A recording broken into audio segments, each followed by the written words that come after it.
वो socket API से related है, ठीक है। तो जो पहला जो टीसीपी का जो कंकरेंट सर्वर का जो फ्लो चार्ट है वो आपके पास मेरे ख्याल में लैब मैनुअल में भी अवेलेबल है। तो ये पहले दो क्वेश्चन तो सिंपल आपके रिवीजन के लिए ही थे, और दूसरा सॉकेट एपीआई की कॉल क्या क्या होती है, तो इससे भी तीन जो है वो आपने बतानी है। मैं इन दो क्वेश्चन पे नहीं जा रहा, मैं सीधा तीसरे क्वेश्चन से स्टार्ट कर रहा हूँ जो हमारे काम के क्वेश्चन, ठीक है। अगर आपको कोई इशू होगा और क्वेश्चन पहले 1 और 2 में तो डिस्कस कर सकते हैं। तो मुझे जहाँ तक लगता है कि ये क्वेश्चन आपके स्ट्रेट फॉरवर्ड आपकी लैब से ही है। तीसरा क्वेश्चन असल में काम का है, वहां से स्टार्ट करते हैं। Explain briefly how we can differentiate between request and response message. इसके लिए सिंपल सा जो मैं आपको बताया था जब आपको मैंने HTTP की रिक्वेस्ट एंड रेस्पॉन्स मैसेज पढ़ाया था, तो रिक्वेस्ट मैसेज में भाई गेट की कमांड पहले भी लिखी होगी, कोई हमें मैसेज लिखा होगा कोई गेट का या कोई ऐसा अपलोडिंग का, ठीक है, या डिलीट का, उससे हमें पता चल जाएगा, बेसिक स्ट्रक्चर से पता चल जाएगा हमें। दूसरा रेस्पॉन्स का मैसेज हमें पता कैसे चलेगा कि भाई गेट ने लिखा होगा, पहले HTTP का वर्जन लिखा होगा और उसके बाद आपको एक कोड लिखा होगा जिसमें आपको पता चलेगा कि आपकी जो रिक्वेस्ट है वो एक्सेप्ट हुई है या नहीं हुई। तो अगर मैं आपको HTTP की स्लाइडें यहाँ पे खोल के दिखा सकूं, लेक्चर नंबर 9 था मेरे ख्याल में आपका, हाँ 9 था, तो आप उस स्ट्रक्चर को देख के बता सकते हैं इजीली कि कौन सा जो है आपका रिक्वेस्ट मैसेज है और कौन सा आपका रेस्पॉन्स मैसेज। तो ये देखें इसमें गेट लिखा हुआ है, गेट का मतलब है कि हमें कुछ वेबसाइट से चाहिए, तो सिर्फ गेट का जो कमांड है ये काफ़ी होता है हमारे लिए, या जो पहला जो कीवर्ड लिखा होता है जिसको हम कहते हैं मेथड, उससे पता चल जाता है। और दूसरा जो रेस्पॉन्स मैसेज है उसमें जो पहली लाइन में जो होता है वो होता है स्टेटस कोड, ठीक है, और फ्रेज, जिससे हमें पता चलता है कि ये रेस्पॉन्स मैसेज है या नहीं है। ये दो चीजें काफी हैं। इसी तरह से आपसे नेक्स्ट क्वेश्चन पूछा गया है कि इफ मॉडिफाइड सिंस जो है ये आपका जो है इज पार्ट ऑफ HTTP और रिक्वेस्ट हेडर, ठीक है। असाइनमेंट के अंदर बाद वक्त हम कुछ चीजें एक्स्ट्रा भी सीखते हैं। इफ मॉडिफाइड सिंस, जब हम जी जी ये जिस तरह भी आपने यानी कि जल्दी से एक्सप्लेन कर दिए छोटी सी फॉर्म में, तो जरूरी होता है कि जिस तरह आपने इसकी एग्जांपल भी दी थी प्रॉपर, तो प्रॉपरली अगर एक्सप्लेन आपने करना थ्योरेटिकली नहीं, अगर आपने थ्योरेटिकली बता दिया है, मिसाल के तौर पे आपने क्या लिखा है, लाइक सर मैंने तो प्रॉपर यानी कि एग्जांपल के साथ एक्सप्लेन किया था और नहीं, सारा अगर कुछ फर्ज करें ये क्वेश्चन मैं आपको एग्जाम में दे देता हूँ, तो देखें जो CCL है ना उसमें ज्यादा इंपॉर्टेंट चीजें होती हैं कीवर्ड्स। अब इसमें कीवर्ड क्या है, इसमें कीवर्ड ये है कि मेथड जो है उससे हमें पता चलेगा रिक्वेस्ट का, फॉर एग्जाम्पल गेट, ठीक है, मेथड में गेट। इसी तरह से आप कहेंगे रेस्पॉन्स मैसेज में हम देखेंगे कोड, लेट्स सपोज 200 ओके, बस अगर आपने इतना बता दिया ना आपके पूरे नंबर, ठीक है। ठीक है सर, वो एक्चुअली मैं थोड़ा ज्यादा ही एक्सप्लेन कर देता था इसमें। हाँ ठीक है वो सर। मुझे पता है ना, असल में आप लोगों को लगता है कि ये भी लिख दो, ये भी लिख दो, ये भी लिख दो। तो आपको मैंने एक क्विज में भी बताया था कि एक क्विज में दिखाया था बच्चे का जिसमें सिर्फ एक लाइन लिखी हुई थी और उसको पूरे नंबर मिले हुए थे। तो ऐसे ही होता है, आप लोगों को लगता है कि ज्यादा लिखो, कोई यहाँ पे हम FSC की एग्जाम में बैठे नहीं हुए, आप कॉन्सेप्ट भी लिखें।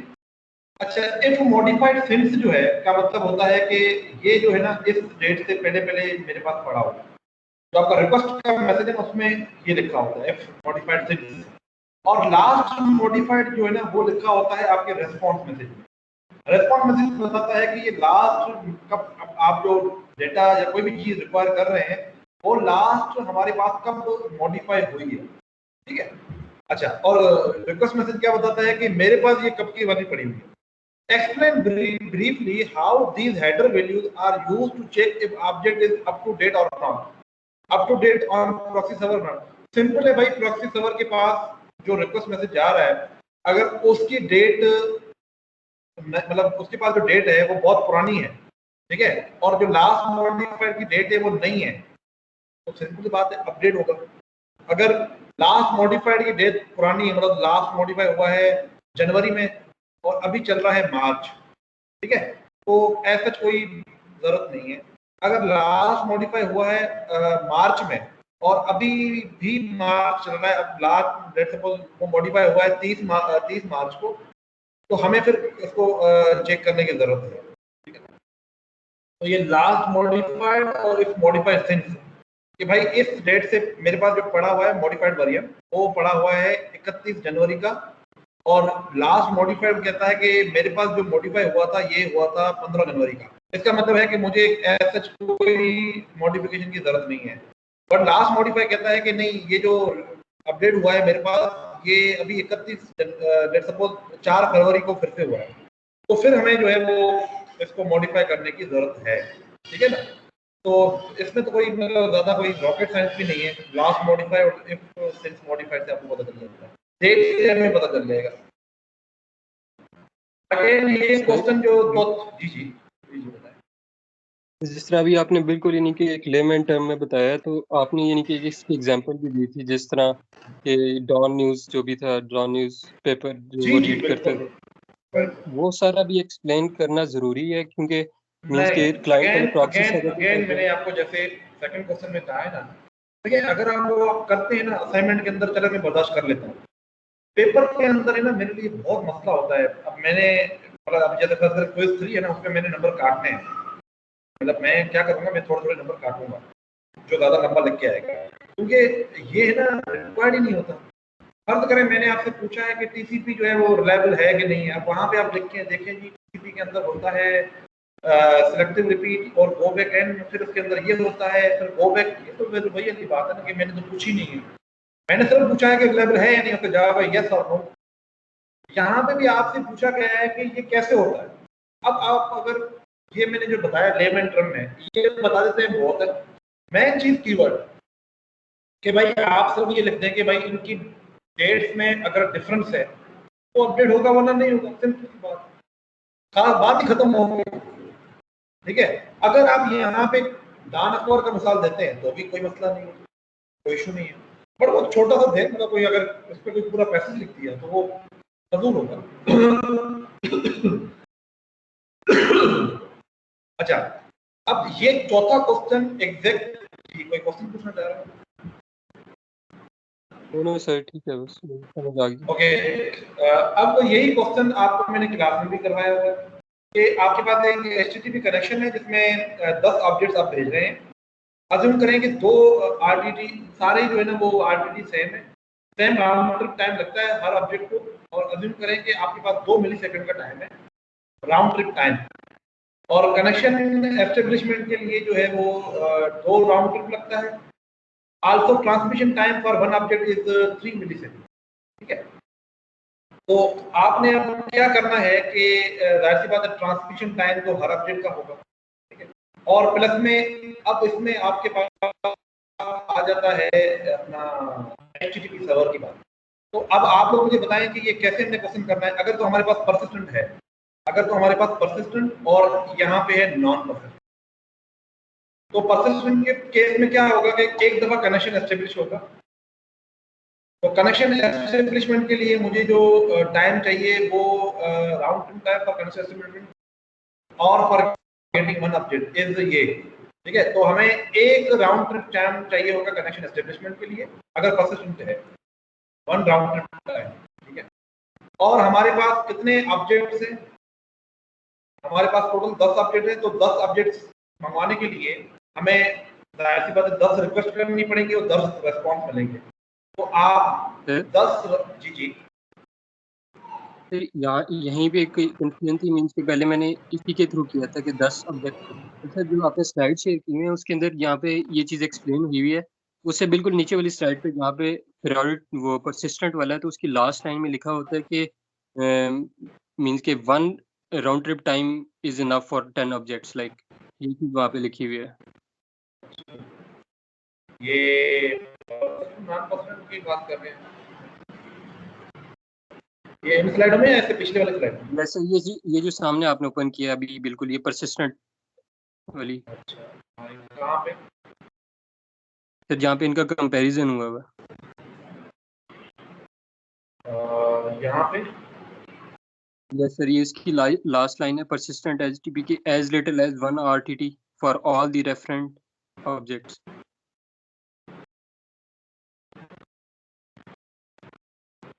The client send request as soon as it is as one RTT for all the reference object.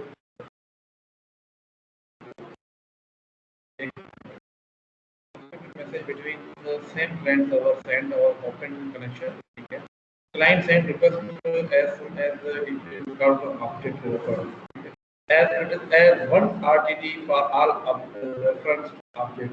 वो ये कह रहा है कि तकरीबन जो है ना वो एक आरटीटी में तकरीबन आपके सारे रेफर्ड ऑब्जेक्ट ना वो मिल जाते हैं, ठीक है। वो ये हो सकता है कि आपका जो ऑब्जेक्ट्स आपको मिल रहे हैं वो बहुत ही माइन्यूट टाइम हो, ठीक है। मुझे इसका कोई कॉन्टेक्स्ट मतलब यहाँ पे समझ में नहीं आ रहा कि ये इधर लिखने का क्या वजह है। मुझे एक दफ़ा इसको बुक से वेरीफाई करना पड़ेगा कि ये क्यों लिखा है इसमें। as RTT for all reference objects, मतलब आप जो समझ रहे हैं ना कि ये एक ऑब्जेक्ट के लिए देखो ना, राउंड ट्रिप टाइम तो सिंपल सी बात है। अगर आपने सिंपल सी बात है, हर ऑब्जेक्ट के लिए अलग अलग राउंड ट्रिप टाइम लगेगा ही लगेगा। यहाँ पे इसका कोई और कॉन्टेक्स्ट होगा जिसमें ये बात, ये मैं इसको बेशक एक दफ़ा पढ़ के आपको क्लास में इसका जवाब दे दूंगा कि ये क्यों इसमें यहाँ पे लिखा हुआ है। बाकी आप सोचे ना, जब मैंने एक ऑब्जेक्ट मांगना है तो मुझे उसकी रिक्वेस्ट करनी पड़ेगी। जैसे एक नीचे सवाल आपको असाइनमेंट में भी गिवन है, और वो सवाल क्या था, वो सवाल आपका था कि ये काफ़ी सारे पेजेस हैं, वो आपसे जो है ना वो उसने मांगे हुए हैं। तो जाहिर सी बात है हर ऑब्जेक्ट के लिए मुझे एक अलग अलग कनेक्शन बनाना पड़ेगा। अब ऑब्जेक्ट्स मेरे पास ये है, ये एक वेबसाइट है www.yourshop.ch। अब इसमें ये HTML का एक ऑब्जेक्ट है, एक शीट का ऑब्जेक्ट है, एक दो इमेजेस के हैं, एक फेसबुक का बटन है, ये ऑब्जेक्ट है। इस तरह से काफ़ी सारे ऑब्जेक्ट्स हैं। अब जाहिर सी बात है मुझे अगर इमेज चाहिए तो मुझे अलग रिक्वेस्ट करनी पड़ेगी, दूसरी इमेज चाहिए मुझे अलग रिक्वेस्ट करनी पड़ेगी। तो हर रिक्वेस्ट का रेस्पॉन्स आएगा, राउंड ट्रिप टाइम तो हो गया। तो हर ऑब्जेक्ट के लिए अलग अलग राउंड ट्रिप टाइम तो लगेगा, इसमें तो कोई डिस्कशन ही नहीं है ना। बट ये किस कॉन्टेक्स्ट में लिखा है ये मैं आपको नेक्स्ट क्लास में बता दूंगा कि क्यों लिखा है। अभी मुझे इससे कोई नहीं आ रहा। तो यहाँ पे आपके पास क्योंकि 10 ऑब्जेक्ट्स हैं तो 10 राउंड ट्रिप टाइम लगेंगे। इसी तरह से यहाँ पे आपके पास क्योंकि कनेक्शन एक ही दफा एस्टेब्लिश होना है, हो गया। और क्योंकि आपके पास यहाँ पे डिले जो है, ट्रांसमिशन डिले, वो 3 मिली सेकंड है। इसका मतलब 3 मल्टीप्लाई करें आप ट्रांसमिशन डिले से 10 ऑब्जेक्ट से, क्योंकि आपके पास 10 ऑब्जेक्ट्स हैं तो 3 को 10 से मल्टीप्लाई करें। अब ये सारे मिली सेकंड में हैं तो जाहिर सी बात है अब राउंड ट्रिप टाइम कितना हो गया, 11। राउंड ट्रिप टाइम हमारे पास कितना मौजूद है, 3 राउंड ट्रिप टाइम है 2 मिली सेकंड। तो 2 मिली सेकंड प्लस में 30 हो गया, ठीक है। और ये हमारे पास कितना निकल आता है, तकरीबन ये निकल आता है हमारे पास 22 प्लस 30 कितना हो गया, ये हमारे पास 52 मिली सेकंड निकल आता है। यही जवाब आता है। ये सर यही है।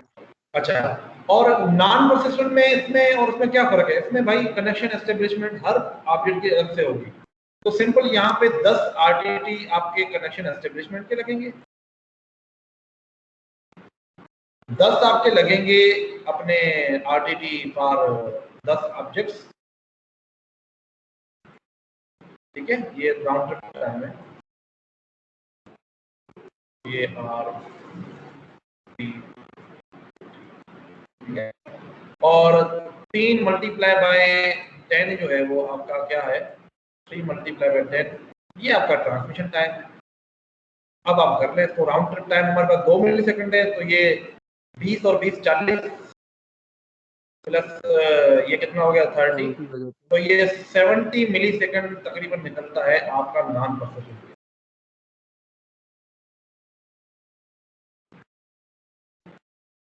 70 मिली सेकंड, ठीक है। ये है नॉन परसिस्टेंट का। तो नॉन परसिस्टेंट का ज्यादा टाइम डिले आता है और परसिस्टेंट का कम डिले आता है, सिंपल, ठीक है। इसमें कोई इशू तो नहीं है।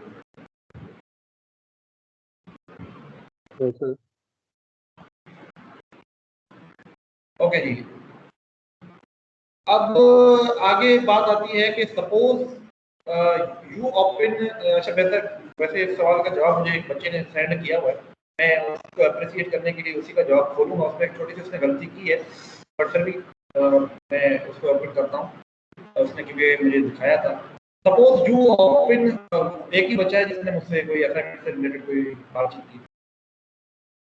Suppose you open a startup company, आप एक स्टार्टअप कंपनी खोलते हैं टेक्नोकार्ट के नाम से, and want to set up your company network, your network has following servers, ठीक है ना।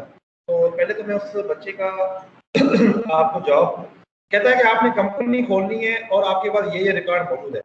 एक प्राइमरी और सेकेंडरी अथॉरिटेटिव सर्वर है, ठीक है, अथॉरिटेटिव डीएनएस सर्वर है, ठीक है, और उन अथॉरिटेटिव सर्वर के नाम भी लिखे हुए हैं और उनका जो आईडी है वो भी आपके पास, आईपी एड्रेस भी है। वेब सर्वर और उसका भी आईपी एड्रेस पड़ा हुआ है, ईमेल सर्वर है और उसका भी आईपी एड्रेस पड़ा हुआ है, और कंपनी की जो ईमेल है वो ये है, ठीक है। तो सवाल आपसे ये पूछा गया है कि जो आपके पास डीएनएस रजिस्ट्रार होता है वो आपसे क्या क्या चीजें लेगा, और जो आपका अपना अथॉरिटेटिव सर्वर जो आपका होगा, ठीक है, तो उसमें क्या होगा। देखिए दो चीजें हैं, एक तो आपका रजिस्ट्रार है, वो टॉप लेवल डोमेन पे भी हो सकता है, ठीक है ना, वो टॉप लेवल डोमेन वाला भी हो सकता है, वो वहां पे आपकी चीजें कुछ एंट्री करेगा, कुछ एंट्री आपकी जो एक्चुअल आपका जो अथॉरिटेटिव सर्वर है, या तो अथॉरिटेटिव सर्वर आप किसी से परचेज कर सकते हैं, मतलब कह सकते हैं कि भाई मेरा जो है ना आप ये आईपी एड्रेस की ट्रांसफर रखें और मैं आपको पे करूंगा मंथली या ईयरली। दूसरा ये तरीका है कि आप जो है ना खुद से कोई सर्वर जो है ना वो बना रहे हैं, ठीक है ना, यूनिवर्सिटीज होती हैं या बड़े बड़े कोई इदारे होते हैं वो खुद से बनाते हैं, वो उनका अपना सर्वर होता है।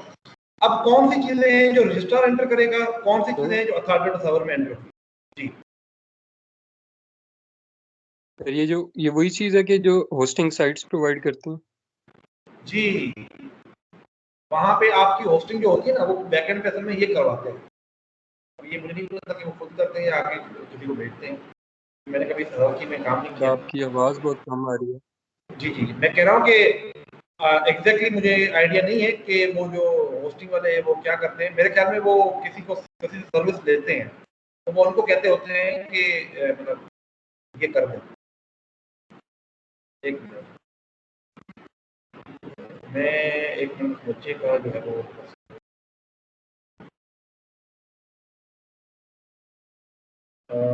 बच्चा जो है वो बच्चा मेरे ख्याल में वो है क्लास में यार जिसने मुझे भेजा हुआ था।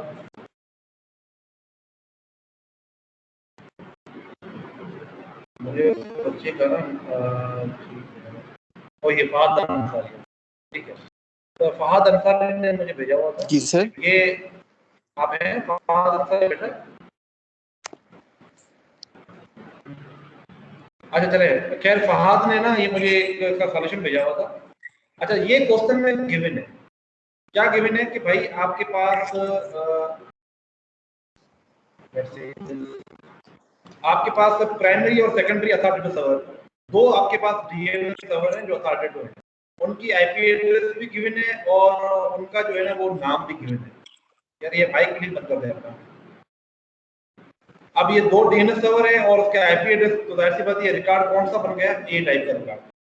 उसके बाद जो ईमेल का सर्वर है वो भी आपको गिवन है, तो वो भी मेल का सर्वर और उसकी आईपी एड्रेस भी आपको गिवन है। अब इसमें टेक्नो ये वेबसाइट है और उसका भी आपको आईपी, यार ये माइक किसका ऑन है भाई?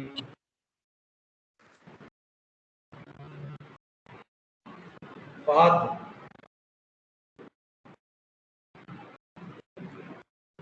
अच्छा तो खैर फिर से मुझे वो करना पड़ेगा। तो ये एड्रेसेस जो है ना कुछ उसने गिवन है वही उसने लिखे हैं। एक इसने गलती की है यहाँ पे इसने लिखा है एमएक्स का जो रिकॉर्ड लिखा है ये इसने गलत लिखा है। अब इसने बाकी जो दो डीएनएस सर्वर हैं वो तो बिल्कुल ठीक लिखे हैं कि हमारे पास एनएस टाइप का रिकॉर्ड होगा, इसमें हम एक साइड पे लिखेंगे वेबसाइट का नाम और उसका सर्वर का नाम। देखना क्या होता है, रजिस्ट्रार के पास लिखा होता है कि ये वेबसाइट है, इसका डीएनएस ये है और इस डीएनएस 1 का आईपी एड्रेस ये है। दो रिकॉर्ड आपके होते हैं रजिस्ट्रार के पास। तो रजिस्ट्रार के पास सबसे पहली चीज क्या होगी, डीएनएस का रिकॉर्ड, ठीक है, डीएनएस का रिकॉर्ड, ये डीएनएस 1 और डीएनएस 2। डीएनएस 1 की आईपी एड्रेस क्या है और डीएनएस 2 की आईपी एड्रेस क्या है, ये इसने आईपी एड्रेस यहाँ पे लिखना भूल गया है, ठीक है। तो एक तो ये होगा और दूसरा एनएस टाइप का रिकॉर्ड। एनएस टाइप का रिकॉर्ड मतलब वेबसाइट का नाम और उसका डीएनएस सर्वर कौन सा है, डीएनएस सर्वर और उसका आईपी कौन है, ठीक है ना। ये दो रिकॉर्ड आपके पास हर डीएनएस के लिए आपके रजिस्ट्रार के पास होंगे। दूसरा इसने जो गलती की है वो ये की है कि ये जो मेल सर्वर है ना, यहाँ पे आप ये जो इसने लिखा हुआ है यूजर नेम @technocart.com, ये नहीं लिखना होता। यहाँ पे आपने MS में 2 रिकॉर्ड सेव करने होते हैं, क्योंकि असल में ना होता ये है कि आपकी मेन है ना वेबसाइट नजर आती है। अब वेबसाइट के पीछे मेल सर्वर अलग से हो सकता है और आपका वेब सर्वर अलग से हो सकता है। तो यहाँ पे भी आपको लिखना था technocart.com, ये गलत इसने लिखा हुआ है। यहाँ पे लिखना था इसने technocart.com MS और mail.technocart.com, और फिर mail.technocart.com का जो IP एड्रेस है वो ये है, ठीक है ना। तो ये भी जो है ना आपके जो होता है जो नेटवर्क का जो रजिस्ट्रार है, जी जी जी बताएं। सर ये एक दफा रिपीट कर दीजिएगा, आपकी आवाज काफी डिस्टॉर्शन के साथ आ रही है। अभी भी डिस्टॉर्शन के साथ आ ये रही है? मेल वाला सर रिपीट कर दीजिएगा। सर वो आवाज सही आ रही है? यानी कि अब क्लियर पहले नहीं आ रही थी, अब क्लियर आ रही है। सर ये मेल वाली चीज एक्सप्लेन जी चले मैं फिर से कर देता हूँ। मैंने कहा कि ये जो मेल का रिकॉर्ड है ना, DNS का तो आपको समझ में आ गया ना कि DNS तो उसने लिखा है कि भाई 2 DNS हैं, ठीक है, और उनके IP एड्रेसेस है, ठीक है। एक NS का रिकॉर्ड होगा और एक A टाइप का रिकॉर्ड होगा। एक तो रजिस्ट्रार ये एंटर करेगा, अब एक मेल का भी होगा। अब मेल का इसने गलत लिखा हुआ है। असल में मेल का होता है आपका जो मेन वेबसाइट होती है ना वो सेम होती है। अब उसके पीछे मेल का सर्वर अलग होता है और वेब सर्वर अलग होता है, ठीक है ना। अब वो एक बैकएंड का इश्यू है। तो यहाँ पे इसने जो लिखा है ना यूजर नेम @technocart, ये गलत लिखा हुआ है। यहाँ पे राइट साइड पे आएगा mail.technocart, ये बिल्कुल ठीक है।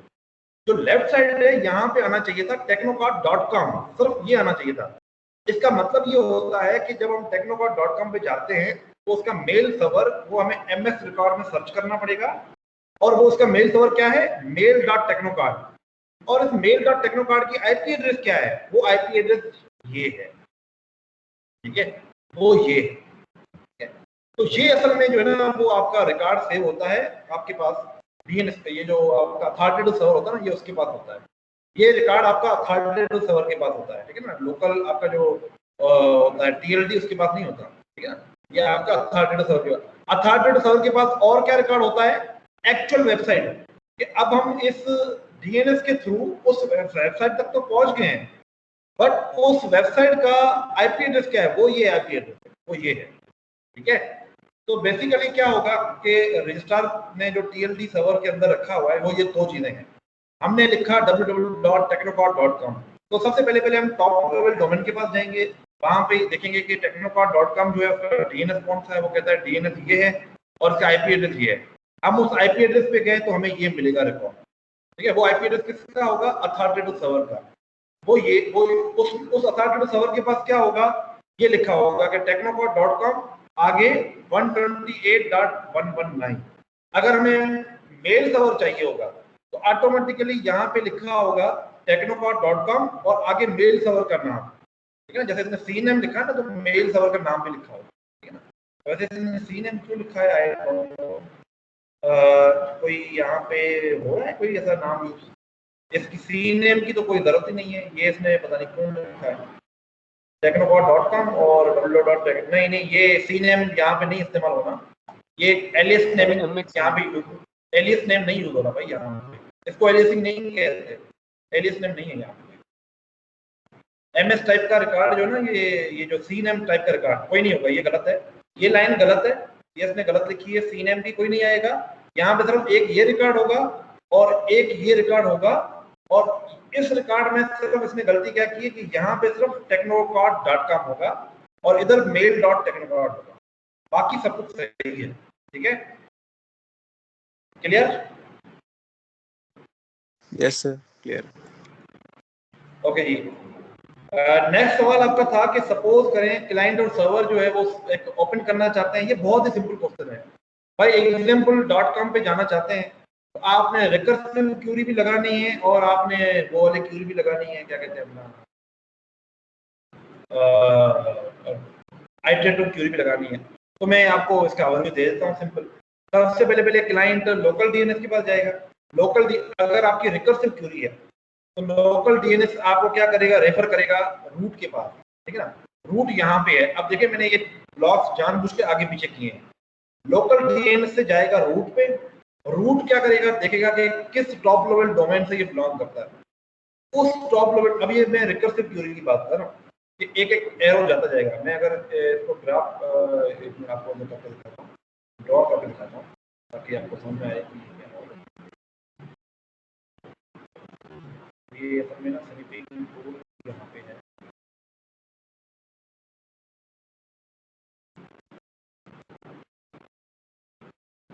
मैं इसको एक बार सिलेक्ट कर लूँ, फिर मैं उसको ड्रॉ कर दूँ।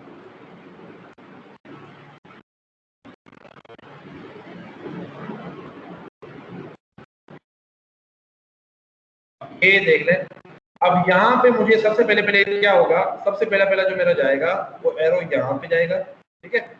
रूट के पास गए, रूट के बाद हम क्या करेंगे, अगर यहाँ पे मैं नहीं मिला तो हम जाएंगे ये सॉरी सबसे पहले लोकल डीएनएस के पास जाएंगे।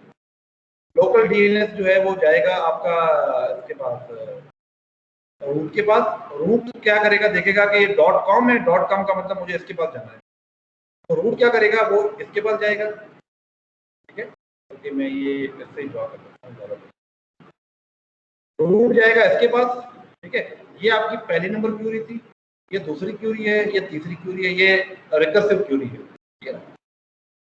अच्छा, उसके बाद .com से हमारे पास जो वेबसाइट का नाम है वो क्या था, www.example।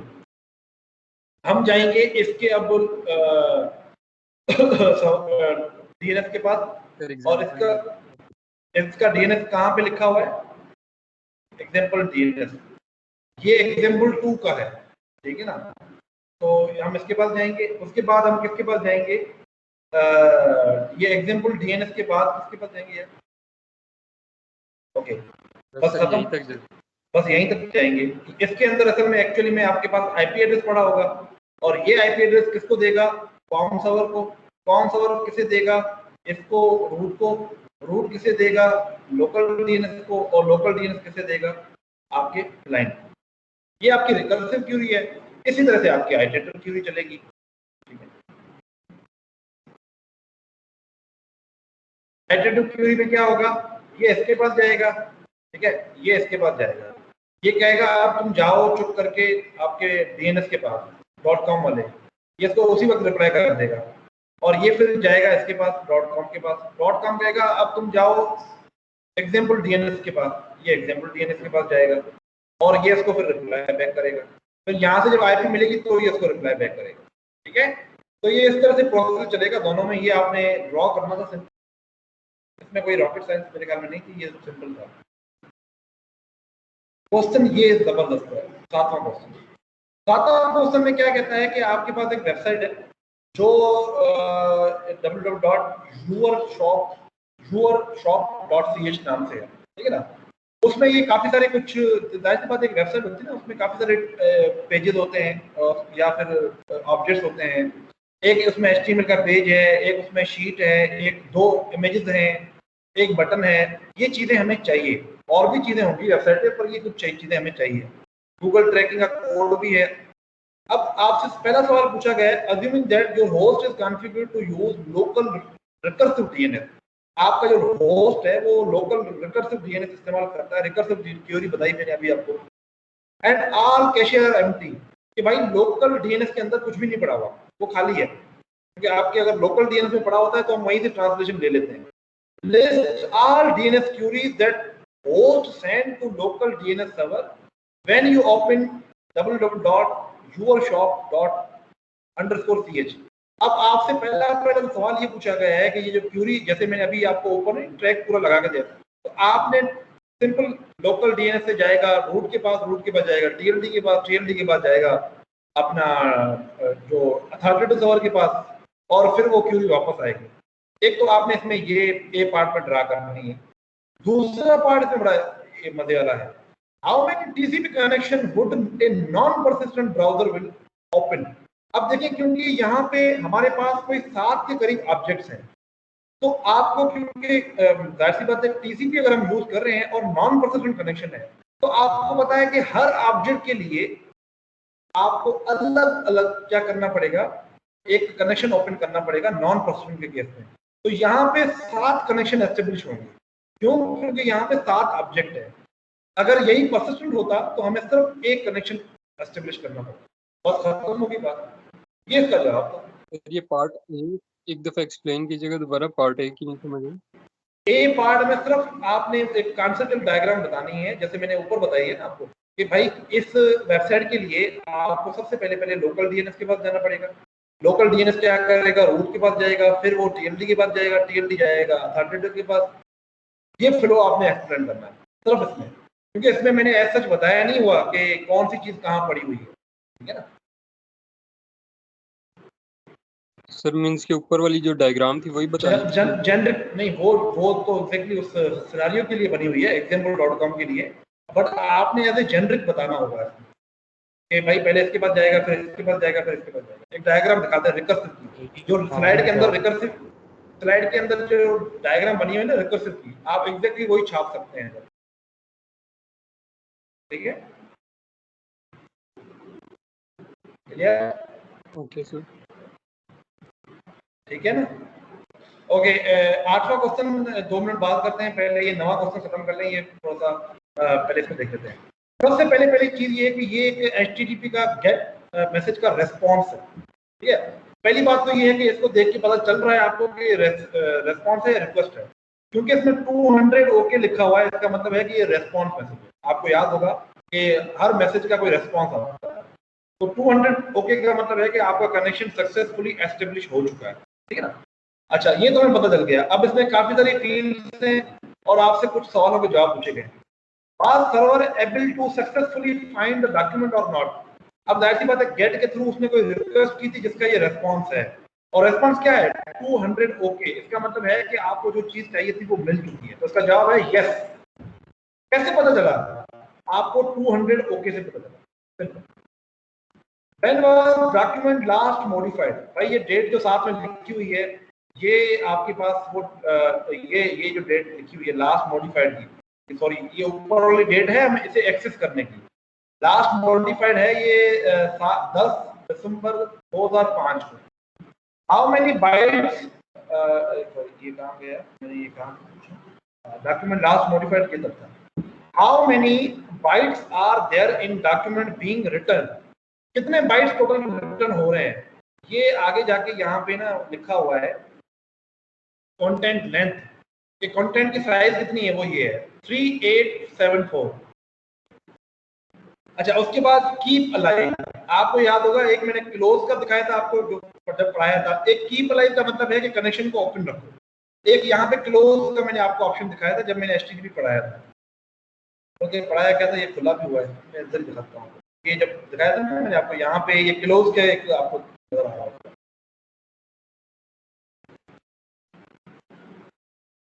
इसमें था ये कनेक्शन क्लोज। क्लोज का मतलब है कि ये जैसे अब आपके पास जाएगा कनेक्शन क्लोज, अगर ये क्लोज की जगह कीप अलाइव लिखा हुआ है, इसका मतलब ये कनेक्शन ओपन रहेगा।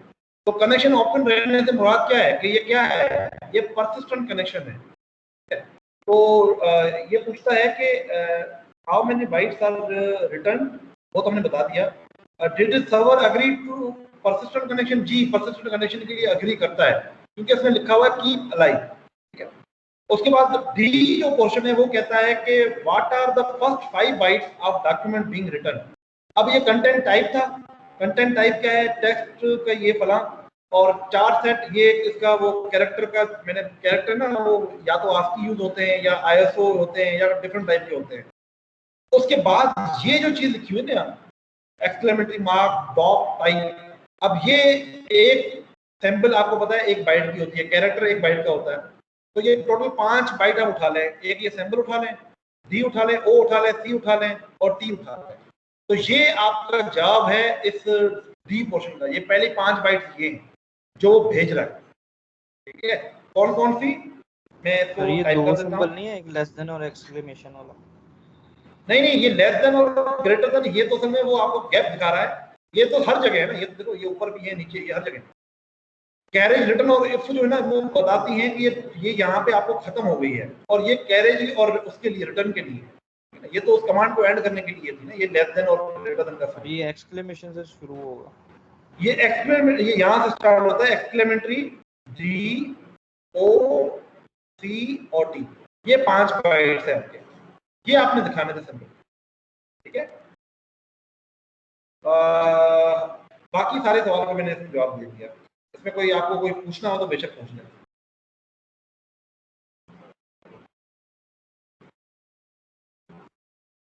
नहीं, अब एक सिंपल क्वेश्चन, सिंपलेस्ट क्वेश्चन, आपने चेकसम निकालना था तो आपको मैंने बताया था कि 16 बिट्स के वर्ड को ऐड करना है। अब इसका तरीका ये है कि पहले ये 2 वर्ड को ऐड कर लेते, तीसरे को ऐड कर लें, या तीनों को ऐड कर लें, जैसे आपको समझ में आए। तो मैं तो ये करता हूँ कि पहले 2 वर्ड्स को ऐड करता हूँ, उसमें तीसरा वर्ड ऐड करता हूँ। पहला वर्ड क्या है, 1 0 1 1 0 1 0 0 1 1, और ये कितने 6 0 आ जाएंगे।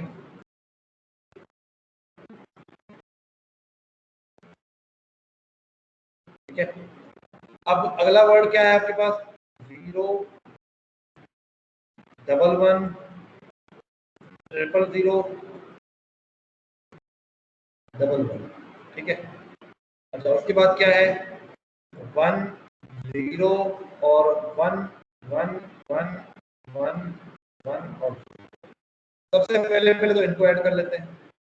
0 0 कितना होता है, 0 होता है, ये 1 हो गया, ये भी 1, ये 0 0, ठीक है, ये इसका 0 आ गया, ये इसका आ गया, ये इसका आ गया, और ये इसका आ गया, ये इसका आ गया, अब इसका 0 1 और 1 कितना होता है, 0 इधर आ गया, 1 ऊपर चला गया, ये 3 हो गया, 3 मतलब 1 इधर आ गया, 1 ऊपर चला गया, ये 2 हो गया, 0 इधर आ गया, 1 ऊपर चला गया, ये 1 आ गया, 1 और 1 0, 1 ऊपर चला गया, 1 और 1 अगेन 0, 1 ऊपर चला गया।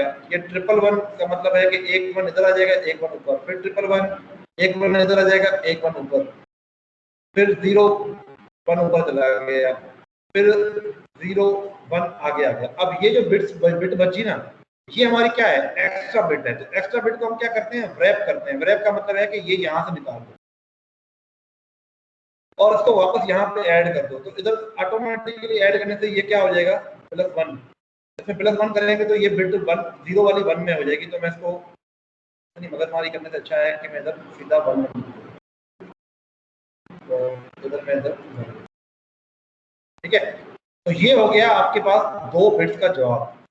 अब आपने इसमें तीसरा जो है वो नंबर ऐड करना है। तीसरा नंबर क्या है जी, लेट्स राइट डाउन दैट 0 1 फिर 0 फिर 1, अच्छा उसके बाद 1 0 1 1 0 1, ठीक है। ये आपके पास हो गए 8 बिट्स, ताकि मेरे लिए थोड़ी आसानी हो। अच्छा, उसके बाद अगले 8 बिट्स कौन से हैं, 1 1 0 1 1 1 0 1, अच्छा 1 1 0 1 के बाद है 2 दफा 0 और 2 दफा 1। चलिए अब इसको ऐड करते हैं। ये मैंने यहीं अपने लिए दिया है। अच्छा 1, फिर ये 0 1 ऊपर चला गया, 1 और 1 0 1 ऊपर चला गया, 1 और 1 0 1 ऊपर चला गया, 1 और 1 0 1 ऊपर चला गया, 1 ये वापस नीचे आ गया। अच्छा जी, और ये क्या है, 1 और 1, ठीक है। अच्छा ये 8 बिट्स हो गए। अब ये अगले 8 बिट्स, ये 1 ये 0 1 ऊपर चला गया, अगेन ये क्या हो गया, 1 और 1, सॉरी ये 1 ये 1 ये भी 1 ये भी 1 ये भी 1 ये भी 1। ये आपका चेकसम निकलता है 1 2 3 4 5 6 1 फिर 0 फिर 4 1 फिर 4 0 और फिर 1। ये आपका चेकसम निकलता है। तो आप अपना जवाब वेरीफाई कर सकते हैं मेरे से।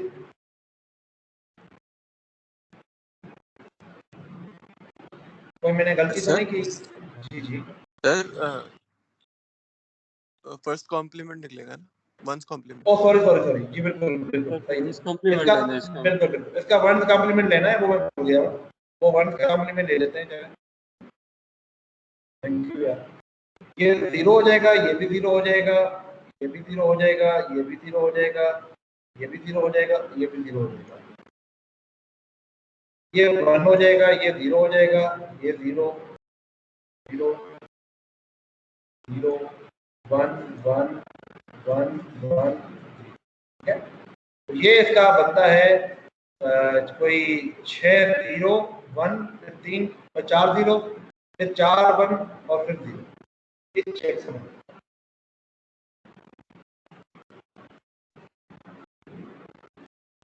ठीक है सर। ठीक है। अब आप लोगों को कोई और क्वेश्चन हो असाइनमेंट से रिलेटेड तो